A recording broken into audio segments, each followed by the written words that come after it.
کل ہم نے جو سبق پڑھا تھا وہ ہم نے جملہ جملے کی دو قسمیں پڑھی تھی، جملہ خبریہ، جملہ انشائیہ۔ پھر ہم نے کہا تھا کہ جملہ خبریہ جو ہے یہ اس کو کہتے ہیں کہ جب آپ کوئی بات سنیں تو آپ اس کو جھوٹا کہہ سکیں، جس طرح آدھی بات کوئی آپ سے کہہ دے۔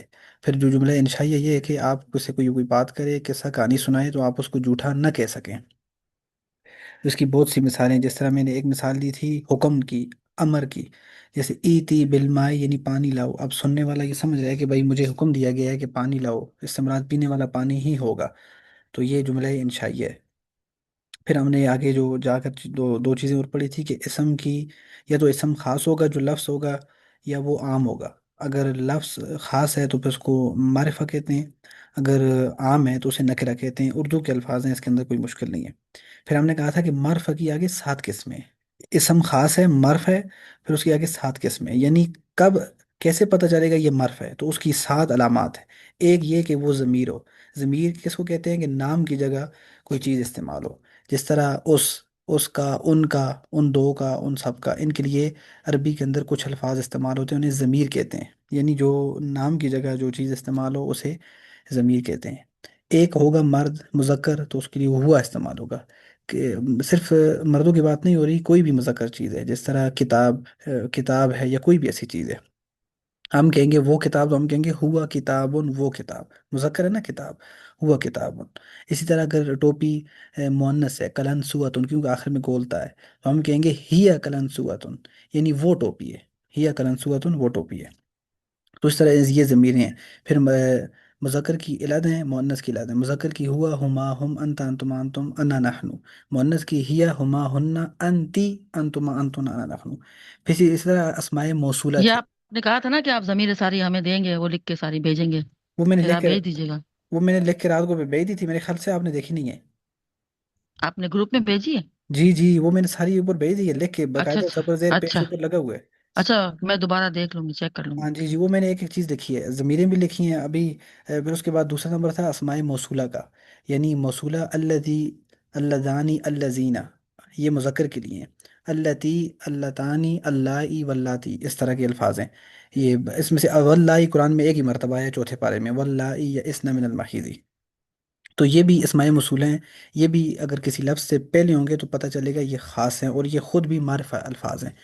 پھر اس کے بعد ہم نے پڑھا تھا اشارہ۔ کبھی کوئی ضروری نہیں ہے کوئی چیز دور ہی ہوگی، کبھی قریب بھی ہوگی، تو قریب کے لیے بھی الفاظ ہیں مذکر کے لیے، اور پھر مؤنث کے لیے بھی ہیں، پھر دور کے لیے مذکر کے لیے، مؤنث کے لیے بھی ہے۔ جس طرح اسماء اشارہ، یعنی اشارہ آپ کرتے ہیں، بار بار قرآن میں آتا ہے، حاذا، یہ۔ اب یہ میرے پاس موبائل ہے، میں کہتا ہوں حاذا جوال، یہ موبائل ہے، جوال موبائل کو کہتے ہیں عربی میں۔ تو یہ میرے پاس ہے، قریب میں کہتا ہوں یہ موبائل ہے، حاذا جوال۔ اب ٹوپی ہے، حاذی ہی کلنسوت، کیونکہ مؤنث کے لیے ضمیر علیحدہ استعمال ہوتی ہے، حاذی ہی کلنسوت۔ تو یہ ہم نے کل کا سبق پڑھا تھا۔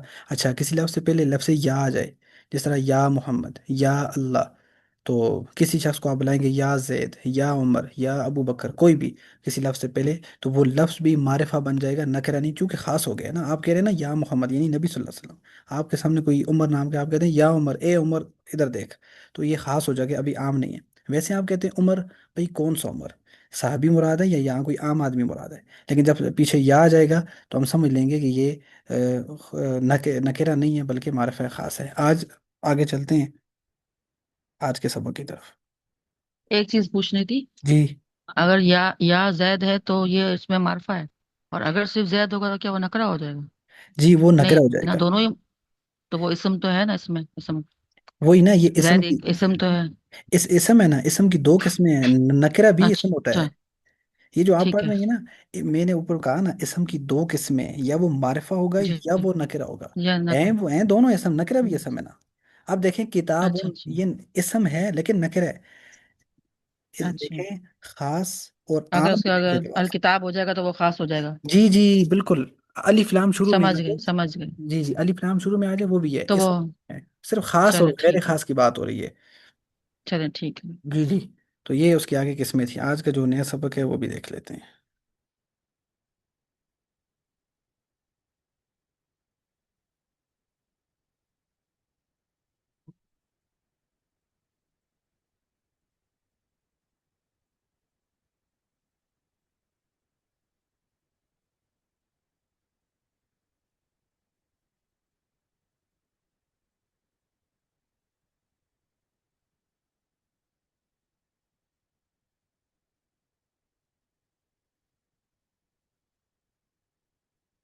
یہ دیکھیں لکھا ہوا ہے معرفہ کی 7 قسموں کے علاوہ تمام اسماء نکرہ ہیں، یعنی اگر کسی لفظ کے یہ 7 قسمیں نہ ہوں تو ان 7 قسموں کو اچھی طرح طریقے سے یاد کرنا ہے آپ۔ یہ مضاف بھی ہے اگر ہو نا کوئی لفظ تو وہ بھی جو ہے معرفہ ہوگا، اور وہ اسم جو مذکورہ بالا 5 قسموں کسی ایک کی طرف مضاف ہو، جیسے کتاب ہو۔ اصل میں لفظ کتاب ہے، اس کے ساتھ آگے ضمیر آ گئی ہے ہو، ہوا بھی ضمیر ہے، ہو بھی ہے، ابھی ہوا کے اندر کیا فرق ہے وہ آگے چل کے آپ کو پتہ چل جائے۔ قلم و سعیدن، سعید کی قلم، ابھی یہ بھی معرفہ ہے، چونکہ ہم خود کہہ رہے ہیں نا سعید کی قلم ہے، اب میں صرف کہتا ہوں قلم ہوں، بھائی کس کی قلم؟ عمر کی، زید کی، ابو بکر کی، تو یہ نکر ہے۔ لیکن جب ہم کہیں گے خاص کر دیں گے سعید کے ساتھ، وہ یعنی وہ قلم جو سعید کی ہے، تو یہ معرف ہونے مضاف ہونے کی وجہ سے یہ معرفہ بن جائے گا۔ کتاب حاضہ، یہ کتاب، اب میں کہتا ہوں کتاب، بھائی کون سی کتاب، کیا مطلب سمجھ نہیں آ رہی اب، لیکن میں کہتا ہوں کتاب، یہ والی کتاب، تو سمجھ آ رہی ہے کہ بھائی یہ خاص ہو گیا ہے۔ آگے کا سبق آج کا بھی بہت اہم ہے، بلکہ بہت اہم ہے۔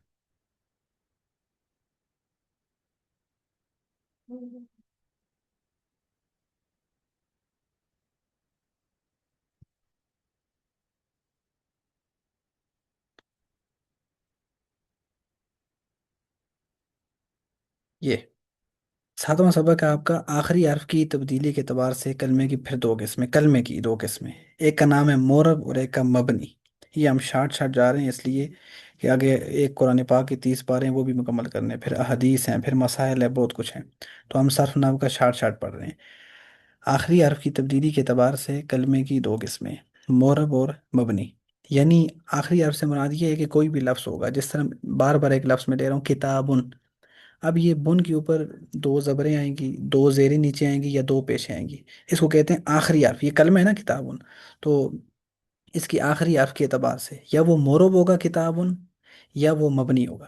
اب مورب کس چیز کا نام ہے، مبنی کس چیز کا نام ہے، آپ کے لیے شاید یہ پہلے پہلے آپ نے لفظ سنے ہو، تو آج اس کی ہم تعریف پڑھیں گے۔ سب سے پہلے مورب کی تعریف یہ ہے جی، مورب وہ کلمہ ہے جس کا آخری حرف عامل کے بدلنے کی صورت میں بدلتا رہتا ہے، یعنی مورب وہ لفظ ہوتا ہے کہ پیچھے سے کوئی ایسا اسم آیا تو وہ آخری حرف بدل جائے گا، اس کو یعنی اس کو جی آسان لفظوں میں یہ بول دینا کہ اعراب کی تبدیلی ہوگی، جی جی، سارے اعراب کی تبدیلی ہوگی جی۔ ہاں اعراب، زبر زیر پیش سمجھ کو لیجیے۔ ویسے صرف نحو کی زبان کے اندر زبر زیر پیش کو اعراب کہتے نہیں ہیں، لیکن عام طور پہ سمجھانے کے لیے کہہ دیتے ہیں کہ بھئی یہ اعراب ہے، زبر زیر پیش بھی اعراب ہے، لیکن وہ الف یا یہ تو بھی پھر اعراب ہے۔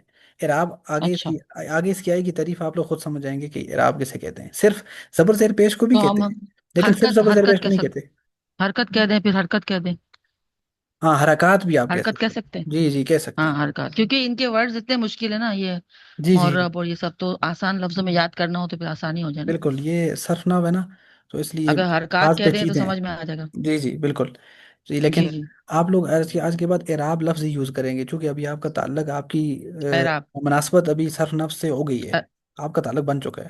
جی جی تو ابھی جی مورب کی ٹھیک ہے، تعریف، مورب وہ ہے کہ وہ کلمہ ہے جس کا آخری حرف عامل کے بدلنے کی صورت میں بدلتا رہتا ہے، یعنی وہ لفظ اگر پیچھے عامل، عامل کہتے ہیں کام کرنے والے کو، عامل کام کرنے والا، یہ جس طرح جو عمل کرتے ہیں نا، تجویزات وغیرہ کہتے ہیں کرتے ہیں، یا جاگ بوٹ کے جو بھی کام کرتے ہیں، تو ان کو بھی کہتے ہیں عامل، یعنی عامل کہتے ہیں اس کو کہتے ہیں عمل کرنے والا، یعنی کام کرنے والا ہے، فائل کا صیغہ ہے اس میں، فائل کا، تو مورب وہ کلمہ ہے جس کا آخری حرف عامل کے بدلنے کی صورت میں بدلتا رہتا ہے۔ اب عامل کسے کہتے ہیں، وہ نیچے وہ بھی لکھا ہوا ہے، وہ ہے جس کی وجہ سے مورب کے آخر میں تبدیلی ہوتی ہے، جس کی وجہ سے عامل ہے وہ۔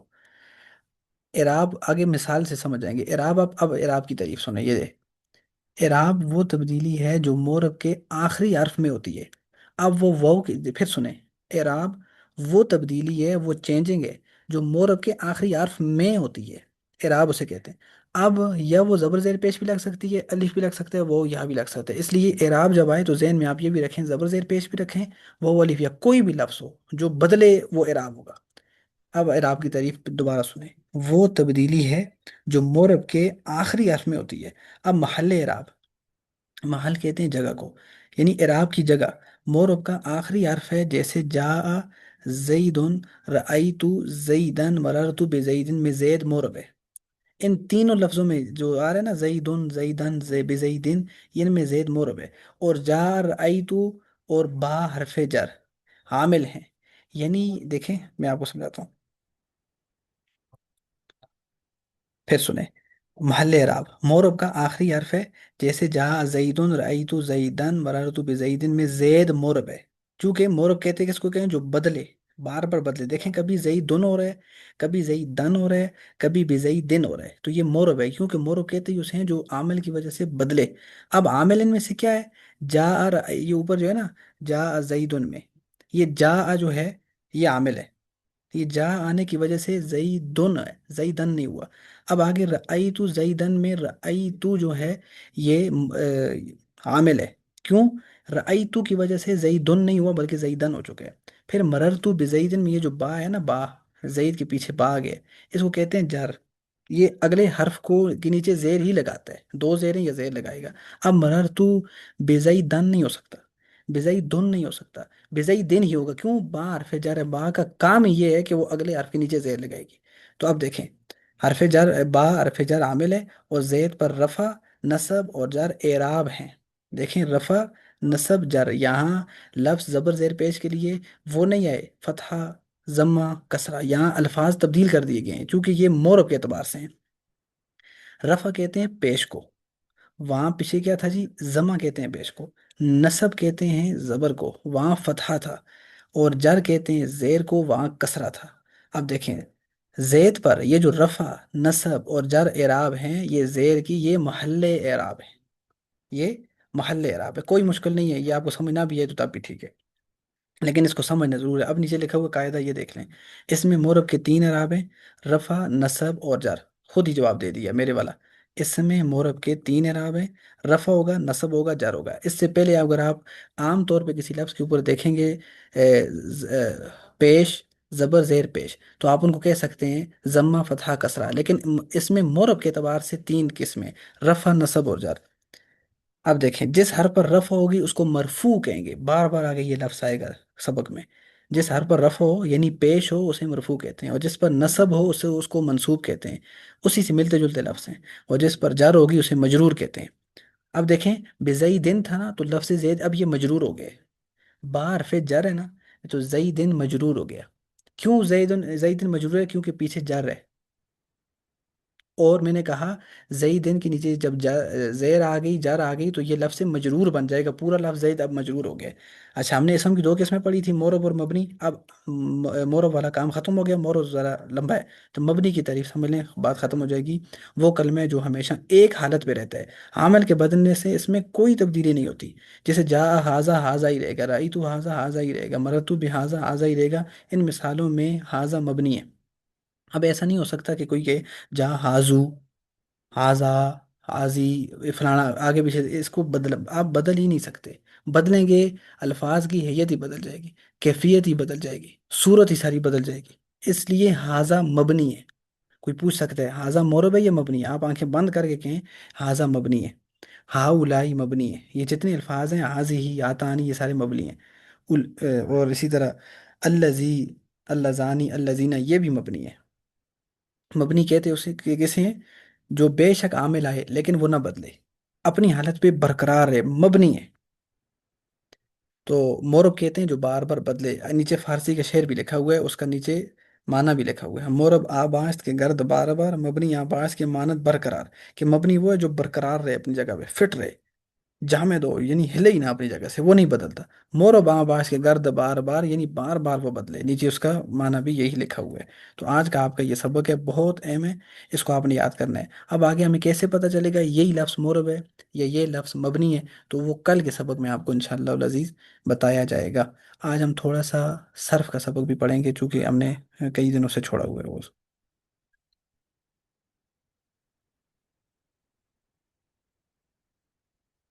نحو کا سبق آپ کا ختم ہو چکا ہے، ابھی تھوڑا سا صرف کا پڑھیں گے۔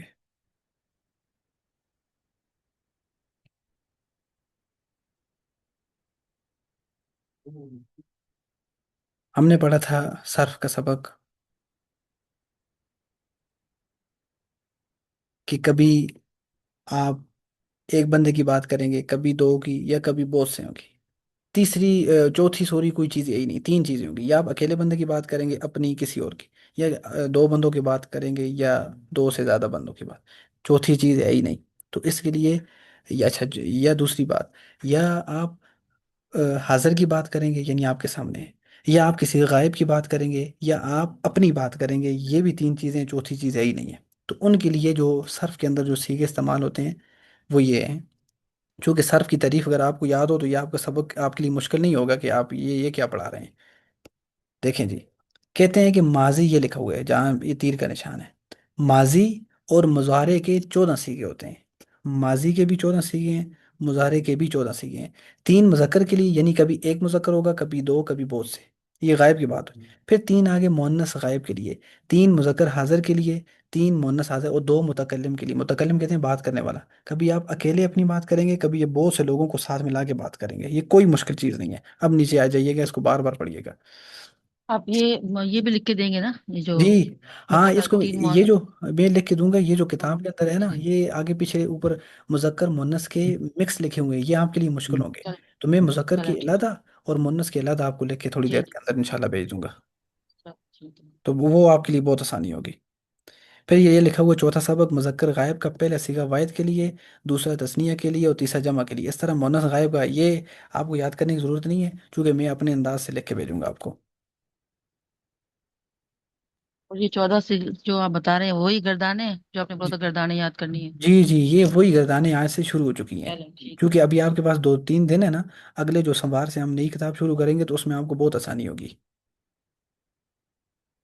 تو وہ جو جس طرح میں سیغے لکھ کے دوں گا اسی طرح یاد کرنے میں بہت آسانی ہوگی۔ اچھا، یہ لکھا ہوا قاعدہ، ماضی کے آخر میں فتحہ یعنی زبر ہوگی۔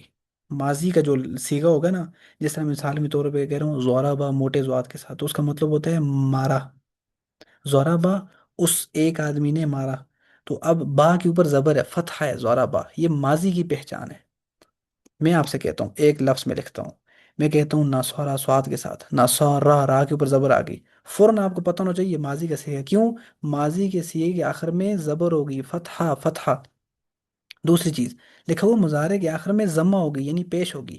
اب میں ضربہ سے اسی لفظ سے ایک لفظ بناؤں گا، ضربہ سے، ضربہ کا مطلب تھا اس نے مارا، ماضی کی بات ہو رہی ہے۔ اب میں کہتا ہوں مارے گا، میں کہتا ہوں یضربو، اب یہ یزر بھی نہیں ہو سکتا، یزر با بھی نہیں ہو سکتا۔ کیوں؟ مضارع کے صیغے کے آخر میں ہمیشہ ضمہ ہوگی، پیش ہوگی۔ یضربو وہ مارتا ہے یا مارے گا، چونکہ آپ کو کہا تھا نا مضارع کے اندر دو زمانے ہوتے ہیں، ایک ابھی حال کی بات ہو رہی ہوتی ہے یا مستقبل کی بات ہو رہی ہے۔ یضربو وہ مارتا ہے مجھے، یا وہ مجھے مارے گا، اس کے آخر میں ضمہ ہوگی۔ تیسری چیز، امر اور نئی کے آخر میں، یعنی امر کا مطلب حکم دینا، نئی کا مطلب ہوتا ہے کسی کام سے روکنا، ان کے آخر میں ہمیشہ جزم آئے گی یعنی ساکن ہوگا یار، دال کی طرح ساکن۔ جس طرح میں کہتا ہوں مارو، میں کہ از ریب، با راباز ریب، ساکن آ گیا، امر کی مثال۔ اب نئی کی مثال دیکھیں، لا تضرب، مت مارو، تو یہ امر و نئی آخر میں ساکن ہوتے ہیں، اور مضارع ضمہ ہوتا ہے، اور ماضی کے آخر میں فتح ہوتا ہے۔ اب دو دو چیزیں، آخری آخری چیز بس، کلاس ختم۔ ایک ہوتا ہے صرف کبیر، صرف کہتے ہیں کہ اس کو ہیں پھیرنے کو، کبیر کہتے ہیں بڑے کو۔ آپ روزانہ اذان میں سنتے ہیں اللہ اکبر، اللہ اکبر، اللہ سب سے بڑا ہے، اکبر کا مطلب ہوتا ہے بہت بڑا، کبیر بھی اسی مادے سے بنا ہے یعنی کبیر بڑا۔ صرف کبیر یعنی بڑی گردان، صرف کبیر کہتے ہیں بڑی گردان کو جو آپ آج سے یاد کریں گی۔ اور دوسری ہوتی ہے، اچھا اس کے بھی 14 سیکھے ہوتے ہیں۔ پھر دوسری چیز ہے صغیر، کہتے ہیں چھوٹے کو، صغیر چھوٹے کو کہتے ہیں، کبیر ان بڑے کو کہتے ہیں۔ صغیر، صرف صغیر یعنی چھوٹی گردان، صرف کبیر بڑی گردان، دونوں گردانیں آپ نے یاد کرنی ہے، لیکن ہم زیادہ تر صرف کبیر ہی پڑھیں گے، بڑی گردان چھوٹی کو اتنا نہیں پڑھیں گے۔ یہ نیچے اس کا طریقہ لکھا ہوا ہے، یہ نصارہ ینصرو، جو ہر بڑی گردان کا پہلا پہلا سیگا اٹھاتے ہیں، یعنی ایک ماضی سے اٹھا لیا، ایک مضارع سے اٹھا لیا، ایک امر کا پہلا سیگا اٹھا لیا، ایک نئی کا پہلا سیگا اٹھا لیا، یہ بنا دی، تو اس کو صرف صغیر کہتے ہیں، بس۔ یہ یہ جو نیچے لکھا ہوا ہے نا، صفحہ نمبر 7 پہ 5واں سبق گردان، یہ آج آپ کو انشاءاللہ دیں گے۔ اب دیکھیں یہاں مکسچر بنا ہوا ہے، یہ آپ کے لیے مشکل ہوگا، تو ہم مذکر کا علیحدہ، مؤنث کا علیحدہ انشاءاللہ اگلی کلاس میں سبق لے کر آئیں گے۔ تو باقی وقت ختم ہو چکا ہے انشاءاللہ، تو باقی کل، تو آج کا سبق میں تھوڑی دیر تک لیں گے، اس کا بھیج دوں گا، ٹھیک ہے جی؟ ٹھیک ہے جی، ٹھیک ہے، السلام علیکم۔ جزاک